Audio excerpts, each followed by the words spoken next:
taking their cattle to water, they have houses, they perform rituals, they seem to have a very good time, they all seem to be playing and dancing, and there is no doubt at all that they're black.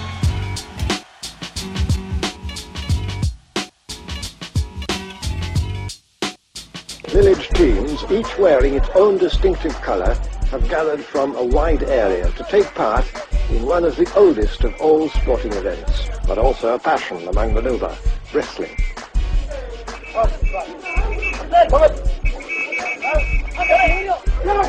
But for the historian, there's another close relationship between the Nuba wrestling of today and that of ancient times.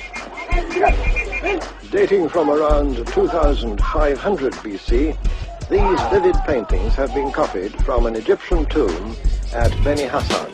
Dr. Carroll's claim of an Egypto-Nubian wrestling connection to the modern Nuba is tenuous at best. There's no evidence of Nuba wrestling in the Kordofan region anywhere during Egyptian times. The artwork he's showing is in Beni Hassan, which is in northern Egypt, nowhere near the Kordofan region of Sudan, which is where the Nuba live. And the Nuba have been shown to be the Niger-Congo language group, which now they've expanded to call Niger-Kordofanian to include the Nuba. In other words, linguistically, they are more related to Niger-Congo populations than they are to Afro-Asiatic or Nilotic populations. Genetically, studies have also shown that the Nuba group much farther apart than Egyptian Copts and Nubians group to each other, even though the Copts are light-skinned, the Nubians are dark-skinned.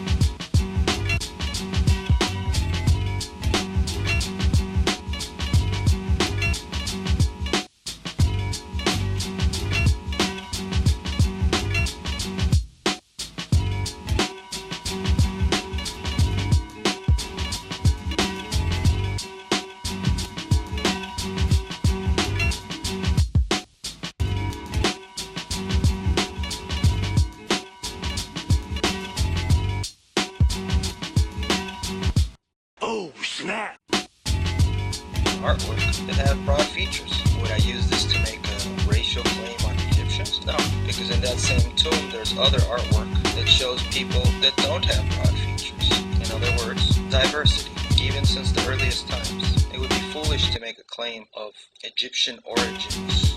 It is made clear that the pharaohs were trading and meeting the people of Yam in the distant southwest, 700 kilometers away from the Nile.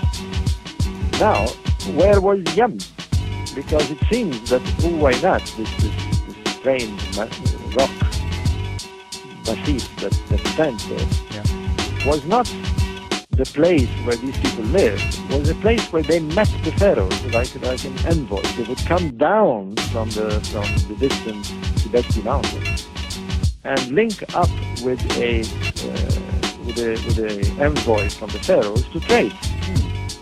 And that's what the inscription says, that they meet the people of Yam. So it looks like this mysterious ancient kingdom was somewhere in the Chad. And that's where everything starts. If that theory is correct, and it looks like it is because of the evidence, then the origin of the ancient Egyptians was from there. It was a black African origin. What is even more interesting now is that the ancient Egyptians met their own ancestors. They were going to actually go and see them in Jebel Uwainat. Yeah. So now let me tell you. Yeah, go ahead. Go ahead. No, I was just going to add a little bit of pepper and salt to all this, because here is the strangest of things, is that in the Bible, there is a mention of the people of Ham. The people of Ham are the descendants of the son of Noah. One of the sons of Noah was called Ham. Yes. And according to the Bible, it is Ham who populated with his children Central Africa. So there's a little slightly hop from the word Ham to Yam. Yes. How do you spell Yam, by the way? Well, in ancient Egyptian, it's the letter that forms a Y or I and M, and so it's the best way to pronounce it is like Yam. Yeah. Oh. Okay, gotcha. Whereas in Semitic, it's either ham or hem with a guttural sound. Yes. And I'm getting more and more convinced that, as strange as it may seem, it looks like the Bible was right. And that we have a original people from, well, we know for a fact, I mean, it's been known since Louis Leary found the famous prehistoric skulls in the Rift Valley. I mean, we all come from Central Africa. I mean, there's no doubt about that at all. And we all come from a black African origin. And the reason we're white is not because we're a different human beings, it's because our pigmentation has changed. The melatonin in our skin has slowly disappeared, and although it's still in the black races, because we don't need to be black. You know, we live in colder climates. So, you know, there's nothing new about this. What is new is that they are the originators of civilization, whereas it was denied to them for a long, long time. I mean, we simply ignored the possibility of an African civilization, although we knew there was some civilization that had sprung, but no Egyptologist or anthropologist, certainly of the previous century, would even claim that there was a genesis in the African civilization. We always assume that our Western civilization is from Greece, and Greece got it from somewhere else, but definitely not from Africa. In another part of the Nuba Hills, just a few miles to the southeast, the teachings of Islam have made no headway at all. The people of these villages have quite consciously chosen to reject either Western or Islamic dress.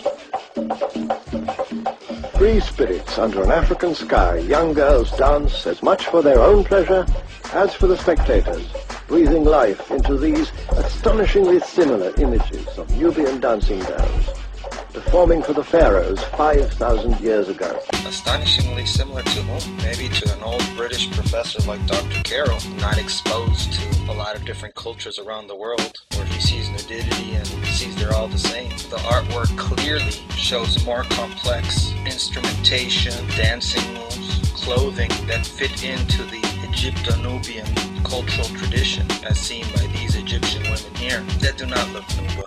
I'm fucked up now, you know that, don't you? As shown by prior iconography, I've shown it to you with some of the wrestlers. Egyptians knew how to draw rock features, and these Nubians or Egyptians do not show those features. Furthermore, Nuba are known for scarification in their body. You see no scarification in any of the iconography of any Hassan or any of this artwork that he's claiming is Nuba dancers in Nubian iconography. And like I said, linguistically and genetically, they're not similar. Here claiming similarity just because they're nude and dancing is ridiculous. Medjay Commander said this video somehow debunked what I stated with Shamar Kakeda. I've seen nothing here that affects anything that I've said. Again, Egypt was diverse, it had dark skin and it had light skinned people. And obviously the majority was actually somewhere in between. Egypt was not black, Egypt was not white. There is no biological race of black, there's no biological race of white. Now as far as those colors can be used as hyperbole, sure, there were Egyptians we could call black or dark skinned. But in the same token, if we're using hyperboles, where black means dark skin, we can use white to refer to light skin. So even though these Egyptians were indigenous and weren't European, until of course, obviously, the Ptolemaic era, there were Egyptians since the inception that were lighter skinned. So if you can call the other group indigenous blacks, you can call this group indigenous whites, because that's all it is. It's a hyperbole for saying there were light skinned and dark skinned Egyptians. And for every dark-skinned image that you can present a light-skinned image. And vice versa. Anyone trying to claim that Egypt was only one look, be it white or black, is wrong. Fatality.